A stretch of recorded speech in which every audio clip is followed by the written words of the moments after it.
మాజీ మంత్రి విడుదల రజని మరిదిని అరెస్ట్ చేసింది ఏసీబీ. హైదరాబాద్ లో అదుపులోకి తీసుకుని ఏపీకి తరలిస్తోంది. స్టోన్ క్రషర్ యజమానిని బెదిరించి వసూళ్లకు పాల్పడినట్లుగా ఆరోపణలున్నాయి.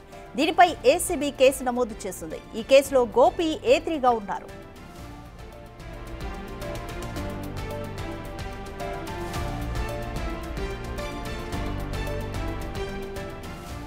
మాజీ మంత్రి విడుదల రజని మరిదిని అరెస్ట్ చేసింది ఏసీబీ. హైదరాబాద్ లో అదుపులోకి తీసుకుని ఏపీకి తరలిస్తోంది. స్టోన్ క్రషర్ యజమానిని బెదిరించి వసూళ్లకు పాల్పడినట్లుగా విడుదల రజనీపై ఆరోపణలు ఉన్నాయి. దీనిపై ఏసీబీ కేసు నమోదు చేసింది. ఈ కేసులో గోపి A3గా ఉన్నారు. మోర్ డీటెయిల్స్ మా ప్రతినిధి సాయి శంకర్ అందిస్తారు. సాయి శంకర్, మాజీ మంత్రి విడుదల రజని మరిది గోపిని ఏసీబీ అరెస్ట్ చేసి విజయవాడకు తరలిస్తోంది. తదుపరి చర్యలు ఏం తీసుకోబోతుంది ACB? Sri Balaji stone crushers సంబంధించినటువంటి ఆయన దగ్గర డబ్బులకు సంబంధించినటువంటి వసూలు చేసినటువంటి కేసులో ఏసీబీ కేసు నమోదు చేయడం జరిగింది. ఇందులో విడుదల రజని బామర్ది గోపీనాథ్, అదేవిధంగా విడుదల రజని PA RKతో పాటు అప్పుడు విజిలెన్స్ ఎస్పీగా ఉన్నటువంటి జాషువా పైన కూడా కేసులు నమోదు చేయడం జరిగింది. ఈ కేసుకు సంబంధించినటువంటి అంశంలో విడుదల రజని మరిది అయినటువంటి విడుదల గోపీనాథ్ని ఈరోజు ఏసీబీ పోలీసులు హైదరాబాద్ లో అదుపులోకి తీసుకున్నట్లు తెలుస్తుంది. దీనికి సంబంధించి కూడా ఆయన అక్కడి నుంచి విజయవాడ కూడా తరలిస్తున్నట్లు కూడా తెలుస్తుంది.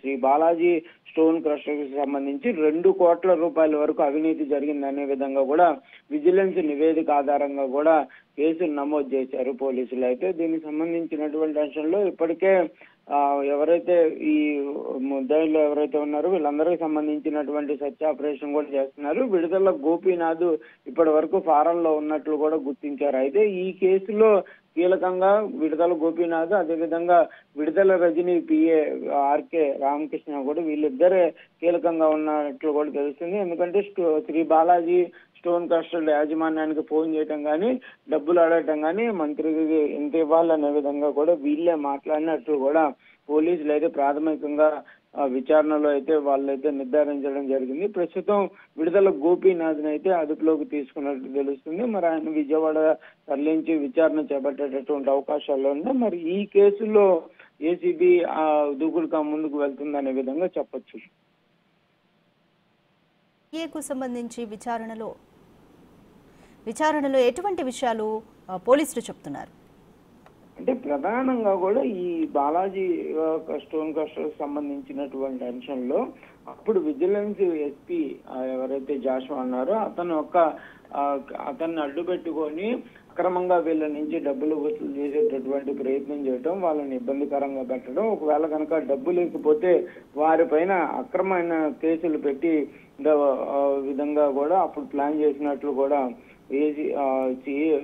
విజిలెన్స్ యొక్క నివేదికలో అయితే తెలియటం జరిగింది. దాంతో ఏసీబీ పోలీసులు దీనిపైన కేసు నమోదు చేశారు. ప్రస్తుతం అయితే విచారణ అనేది ప్రాథమికంగానే పూర్తయినటువంటి పరిస్థితులు ఉన్నాయి. ఇప్పుడు కనుక కంపల్సరిగా విడుదల గోపీనాథ్ను అదుపులోకి తీసుకుంటే ఈ కేసుకు సంబంధించినటువంటి అంశంలో కీలకమైనటువంటి అంశాలు వెలుగులోకి వచ్చేటటువంటి అవకాశాలు అయితే స్పష్టంగా కనిపిస్తున్నాయి. ఎందుకంటే ఆ రోజు అసలు ఏం జరిగింది, ఎవరు ఫోన్ చేయడం జరిగింది, ఏ విధంగా ప్లాన్ చేశారు అనే దానికి సంబంధించినటువంటి అంశాలు వెలుగులోకి వచ్చేటటువంటి అవకాశాలు ఉన్నాయి. దాంతో పాటు ఈ కేసుకు సంబంధించేనా లేకపోతే మిగిలినటువంటి స్టోన్ క్రషర్లకు సంబంధించిన వాళ్ళకు కూడా ఇలానే చేశారా అనే దానికి సంబంధించిన కోణంలో కూడా విచారణ జరిగేటటువంటి అవకాశాలు ఉన్నాయి.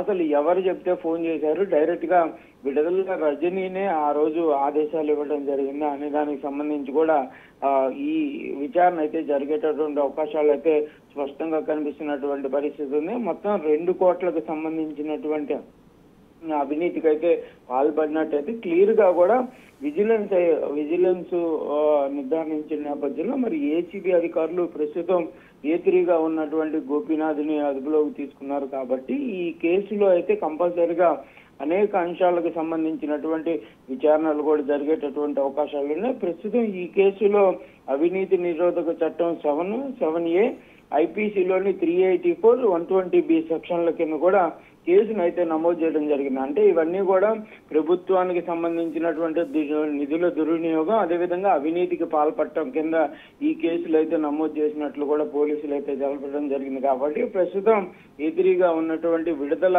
రజని మరిది గోపీనాథ్ని అయితే అదుపులో తీసుకున్నారు. కాబట్టి మరి ఏ విధంగా తీసుకుంటారు, అరెస్టు తీసుకుంటారా లేకపోతే కోర్టు ముందు ప్రొడ్యూస్ చేసేటటువంటి అవకాశాలు ఉంటాయా, విచారణ జరిపిన అనంతరం పెడతారా లేకపోతే డైరెక్ట్ గా కోర్టులో హాజరుపరిచేటటువంటి అవకాశాలు ఉన్నాయా అనేది కూడా చూడాల్సినటువంటి అంశంగా కనిపిస్తుంది. Thank you Sai Shankar.